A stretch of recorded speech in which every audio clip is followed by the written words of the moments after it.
Hello，大家好。这一期我们来看吸血鬼的一个出装符文搭配。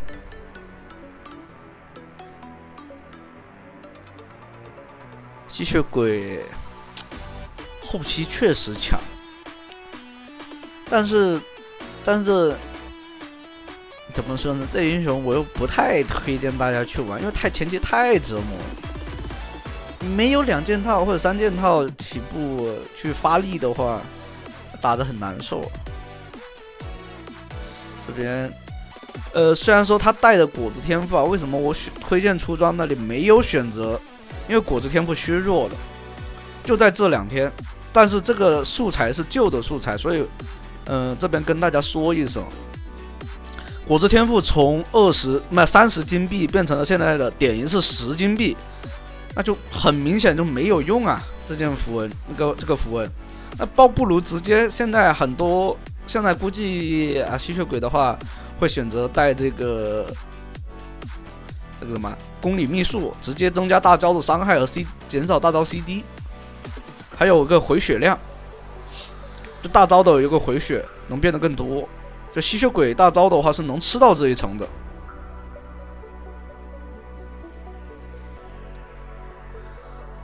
所以为什么我在推荐出装没有选择带这个果子果实天赋的推荐里面就没有了，因为素材是旧的，就没办法这样子说我又再去录制新素材。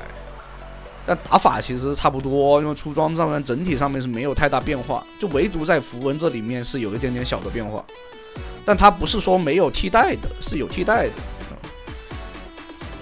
这个时候你选择带，他吃到了果子，这一波救不了。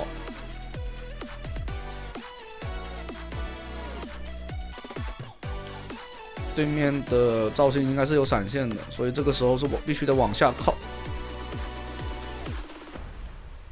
操作基本上拉满了，伤害还是差一些。对面加里奥其实玩的也挺不错，一个 A 果子加E，立刻吃满血，还回头来打你。吃了那个血包，不要吃满血吧，反正就吃到血量。上路的话应该是要被越的，这个血量应该活不下来了。那赶紧刷线，活下来了。赵信闪现，还是活不下来。被嘲讽到没关系，血量很健康。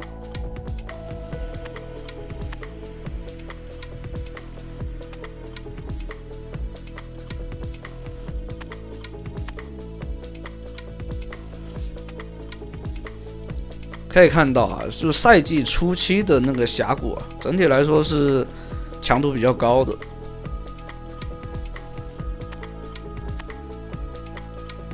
然后这个皮肤，加里奥的新皮肤就可以看得出来就是这几天的那个7月25号还是24号的，就有那个4周年皮肤嘛，反正就差不多是那几天录的。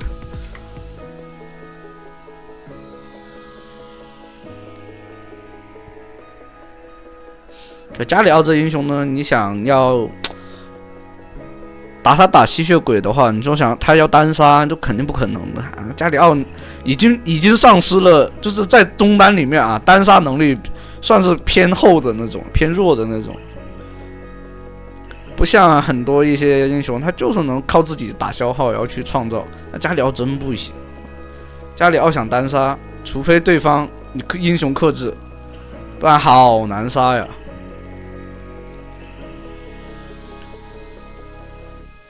或者说对面不会玩，这种就没办法。刷完线回家，我怎么感觉他老是跳帧啊？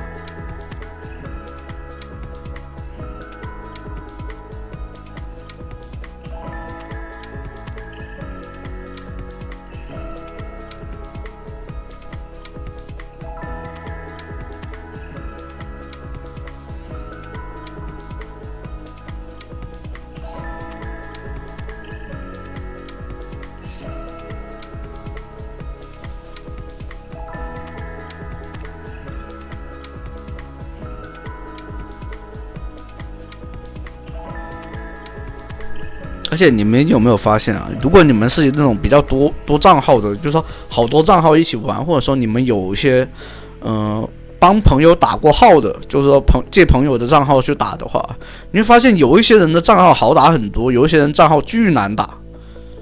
我的大号是巨难打的，因为他以前上的分不低，以前甚至什么至尊王子啊、传说我都上过，但是为什么就反正就是很难打。我只要拿我小号打，我跟你说哇，巨简单。然后我那个大号只要跟我朋友的账号打，我朋友会发现整个游戏难度就提高一个档次。他说这不是我对，不是这都不是我应该能打的局。他就说，就是段位是一样的。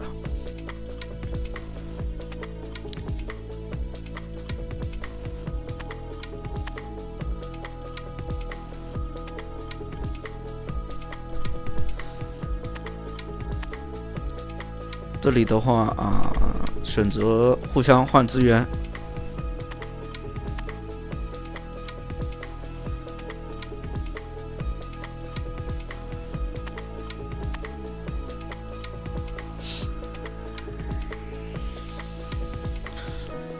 有眼看到了，这里大招，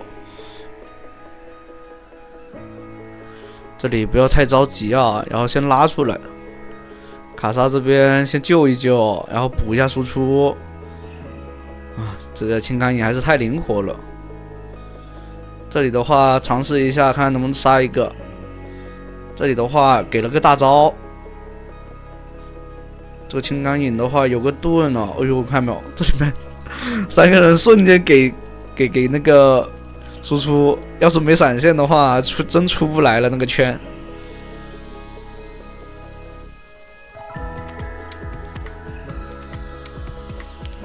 像这边上单选择了一个薇恩的话，其实到后期是挺爽的薇恩这个英雄，但是你前期要付出很多代价。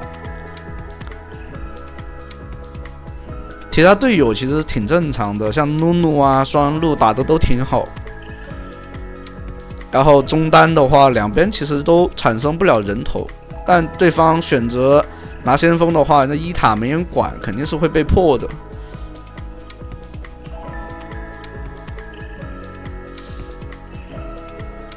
这里的话，上半区肯定是去不了吃那个河道蟹，这个蛤蟆的是吃不了的。只能说去下半野区刷一刷，或者诺诺尝试去入侵对方野区看一眼，有的话赶紧利用惩戒吃一个，补回来一点经济啊。就有时候你要果断一点，要放弃一些资源，没办法的。就像你优势再好，你也很难说去守3条线，你知道吧？就有一些赏金塔。边路的赏金塔该放就放，2塔赏金塔那是不能给。但2塔的话，如果没有赏金，但就是那种军事局2塔会被对面偷是很正常。但肯定，但有个点，高地会被偷，那就很不正常了。那说明那条线就是没人去单带，没人去管。这时候，如果你是单带英雄，边带的边路英雄，那问题就在你。如果你是打中路或者打射手位，那这个边路其实跟你没有太大关系。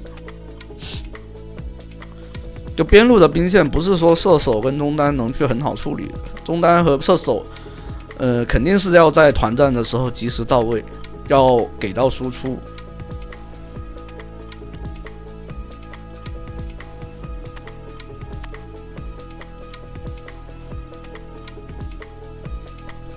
不过也看英雄吧，中单的话其实也可以边带。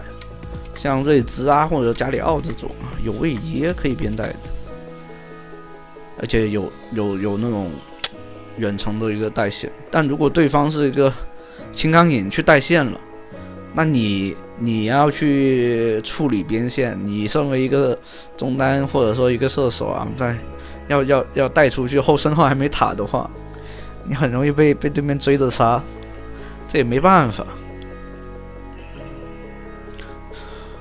对面好像全是那种国一国二的人，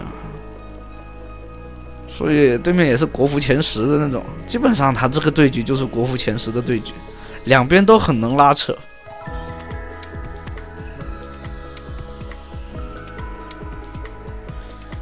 像他这一两局啊，这一局和上一局，上一局是排到了一个什么女警辅助这种奇怪的东西，然后这一局的话是出现了什么薇恩上单，对，薇恩不来，其实这个团战不用打都可以的，这一波完全可以给的。这一波 AOE 伤害已经拉满了，这一闪现过来换收掉对方的射手。卡莎的话活不下来了。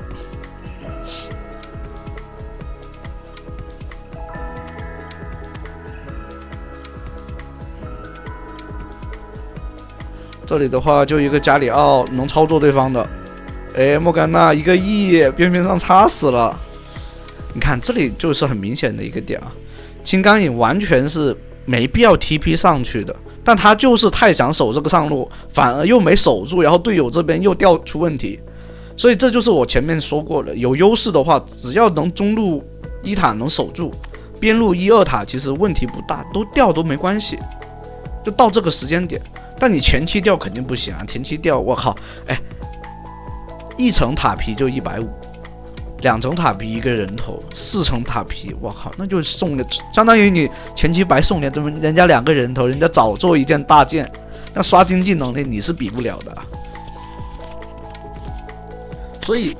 所以就是每个时间点啊，它的那个性价比啊，价值，就你要自己去判它这个这个版本，它的那个性价比高还是不高，该怎么去做选择，这需要，虽然说这样子很公式啊，但对于很多就是说游戏理解不是很深的话，前期利用公式就是最好的选择，然后后面比如说你对这个游戏有一定的了解以后，你再选择说我要去，我有我自己的想法，那我只能我会说非常好，你终于做了自己，你真的你变厉害了，我就这么跟你说，你就是变厉害了，因为你有你自己的想法，然后你比如说你去测试你的想法以后知道是这个样子做是对还是错。这边的话利用血池异技能的伤害打了2次 AOE 很舒服。看到没有？这就是发育起来以后的吸血鬼它就灵活性就非常的高。这里 Q 起手 ，W 血池，再一个红怒 Q 吸死。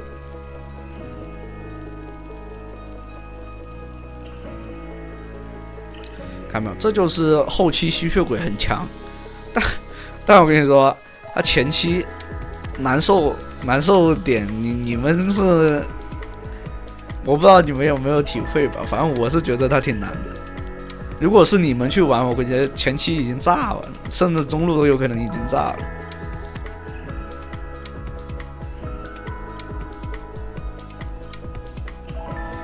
像他之前有发过他的那个他的那个短视频就是就是油管不是有短视频那块板块嘛？我也是有发那个每次录制的那个里面的一些精彩的那个集锦嘛，有可能录到就是剪的有点好的，有点坏的。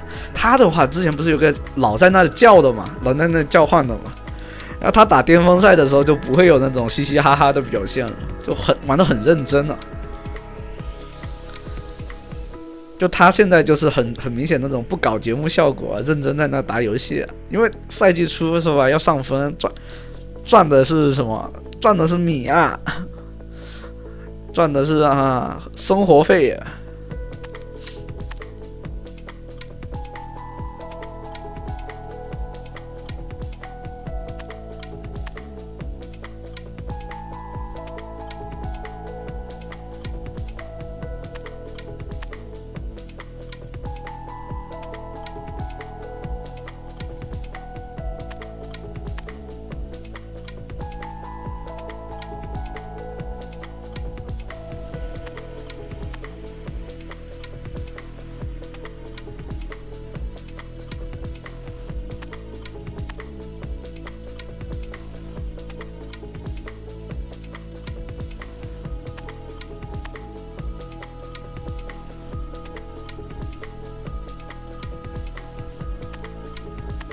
哦，刚刚的话是出现了设备故障。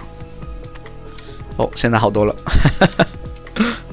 哦，又出问题了。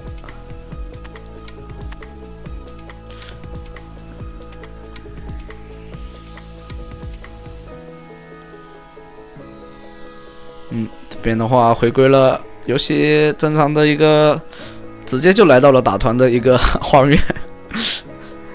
意境呢，在这里的话浇血池，有大招吸2口血，可以回来接着打。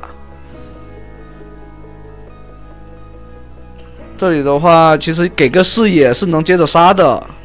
W 血池这种就没办法了，队友一直不敢往前靠，维恩靠过来了。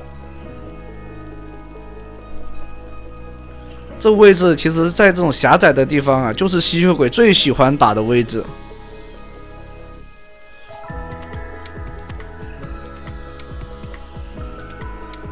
那这样的话，这个时间点对面直接团灭的话，对面没人守塔，那这一局应该就结束了。